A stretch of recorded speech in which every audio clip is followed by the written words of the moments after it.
Hello guys, welcome back to my YouTube channel. तो guys, आज मैं लेकर आया हूँ आप सभी के लिए चामथी बार रिकनाइज सेट। तो आप लोग वीडियो पर बने रहना है, तो चैनल पर नए हैं तो लाइक सब्सक्राइब और शेयर कर देना। चलो गाइस, वीडियो शुरू करते हैं। तो गाइस, अभी जो मैं दिखाने जा रहा हूँ ये वाला है चामथी बार रिकनाइज सेट। पहले भी मैंने और एक वीडियो पर दिखाया था, आज मैं दिखाऊंगा ब्लाउज के साथ मैचिंग करके। तो गाइस, अभी जो देख पा रही हो ये वाला है आरिकनाई और ये वाला है रितु को, यानी कि आंचल।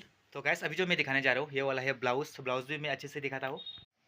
तो गाइस, अभी जो देख पा रही हो ये है ब्लाउज। ब्लाउज का डिजाइन देख पा रही हो गाइस, हाथों का डिजाइन जो है ना वो नेट सिस्टम है। तो गाइस, अभी जो देख पा रही हो ये वाला ब्लाउज का डिज़ाइन जो है ना बहुत सारा अलग अलग डिज़ाइन का होता है और फ्लावर का डिज़ाइन भी अलग अलग होता है, कलर भी अलग अलग डिज़ाइन का भी होता है गाइस। अभी जो मैं दिखा रहा हूँ मेरे पास जो है, जो मैं अभी दिखा रहा हूँ गाइस, अभी जो देख पा रही हो ये है बैक साइड। कैसा लग रहा है आप लोग कमेंट करके बताना। और मैं दिखाऊंगा ये वाला है आगे का साइड।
तो गैस, अभी जो मैंने दिखाया चामथी रिकनाइज से देख पा रहे हो गैस, इसी टाइप का आप लोग लेना चाहते हो तो मुझे व्हाट्सअप कॉन्टेक्ट कर सकते हो। आप लोग चाहो तो दुकान पर आकर लेने के लिए दुकान पर आ सकते हो। मैं डिस्क्रिप्शन में मैं यहाँ के एड्रेस दे दूंगा। तो गैस, वीडियो कैसा लगा आप लोग कमेंट करके बताना। तो गैस, वीडियो आज यहाँ पर खत्म करते हैं, मिलते हैं अगले वीडियो पर।